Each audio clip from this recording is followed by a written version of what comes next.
नमस्कार साथियों, आज की इस वीडियो में आपका स्वागत है। तो आज की इस वीडियो में हम डिस्कस करेंगे इंडियन कॉन्स्टिट्यूशन के आर्टिकल फर्स्ट के बारे में। तो अनुच्छेद 1 में जो भी पॉइंट्स हैं उनको हम कवर करने वाले हैं।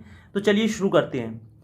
तो जैसा कि आप जानते हैं कि इंडियन कॉन्स्टिट्यूशन में जितने भी आर्टिकल्स हैं उनका एक इट मीन्स है, उनका एक रूल है। तो अनुच्छेद 1 में बोला गया है कि भारत अर्थात इंडिया राज्यों का एक संघ होगा। इट मीन्स भारत में जितने भी राज्य होंगे उन सबको मिलकर एक संघ बनाया जाएगा और उस संघ को इंडिया बोला जाएगा। इस अनुच्छेद में कुछ और पॉइंट्स बोले गए हैं, उनको आप ध्यान रखेंगे। जैसे यहाँ पर दिया गया है, भारत राज्य क्षेत्र में राज्य, संघ राज्य क्षेत्र या अन्य अर्जित क्षेत्र शामिल होंगे। इसका मतलब ये है कि भारत में किसी पर्टिकुलर टाइम पर जितने भी राज्य होंगे, ठीक है, उन सभी राज्यों को मिलाकर, साथ ही साथ जितने भी केंद्र शासित प्रदेश होंगे उन सभी केंद्र शासित प्रदेशों को मिलाकर, या जितने भी अर्जित क्षेत्र होंगे उन सभी अर्जित क्षेत्रों को मिलाकर भारत का एक संघ बनेगा और वो भारत संघ कहलाएगा। राइट। तो यहाँ पर हमको समझ में आता है कि भारत के अंतर्गत राज्य, संघ राज्य क्षेत्र यानी कि केंद्र शासित प्रदेश और अन्य अर्जित क्षेत्र जो हमने किसी युद्ध में जीते हैं या किसी देश के द्वारा संधि के द्वारा हमें प्राप्त हुए हैं, तो ऐसे सभी क्षेत्र भारत संघ के अंतर्गत शामिल किए जाएंगे। राइट। अब यहाँ पर देखिए एक पॉइंट और दिया गया है जिसमें बताया गया है कि भारत विनाशी राज्यों का अविनाशी संघ होगा। विनाशी राज्यों का मतलब होगा कि भारत में जितने भी राज्य हैं उनका विनाश किया जा सकता है। विनाश किया जा सकता का मतलब यह है कि उसकी सीमाओं में परिवर्तन किया जा सकता है या फिर उनका विभाजन किया जा सकता है, किसी राज्य को दो भागों में बांटा जा सकता है। तो इसका मतलब वो विनाश किए जा सकते हैं, विनाशी राज्य हैं। लेकिन विनाशी राज्यों का भारत एक अविनाशी संघ होगा।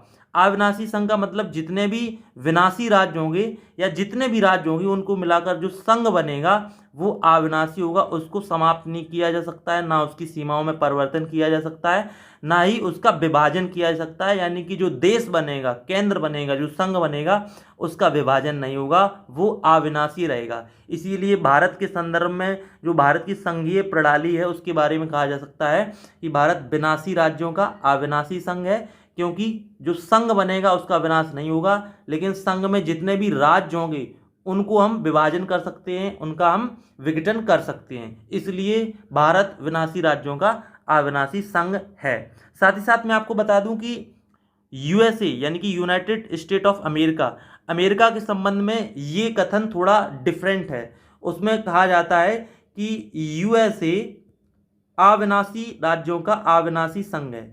यहाँ पर अविनाशी शब्द का प्रयोग यूएसए के लिए किया जाता है, वो मैंने आपको समझाने के लिए बताया है कि यूएसए अविनाशी राज्यों का अविनाशी संघ है। वहाँ ऐसा क्यों कहा गया है?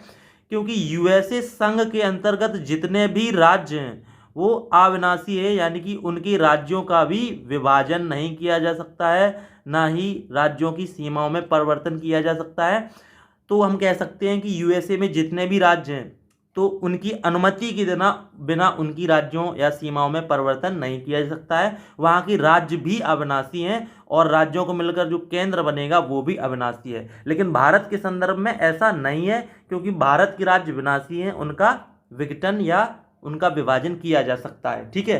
तो ये चीज़ आप ध्यान रखेंगे कि अमेरिका के विपरीत भारत राज्यों के मध्य किसी सौदेबाजी या समझौते का परिणाम नहीं है, जबकि अमेरिका में जो राज्य हैं और जो अमेरिका का संघ है उनके बीच एक सौदेबाजी है, एक समझौता है। लेकिन भारत के बीच में ऐसा नहीं है। तो आई होप आपको समझ में आ गया होगा कि अनुच्छेद 1 में जो टैगलाइन है, जो मूल बात है वो क्या कही गई है, साथ ही उसके अलावा अनुच्छेद 1 में जो बात कही गई है उसके मायने क्या है और उसको हम किस तरह से और समझ सकते हैं। तो मैंने 2 पॉइंट के माध्यम से आपको समझा दिया है।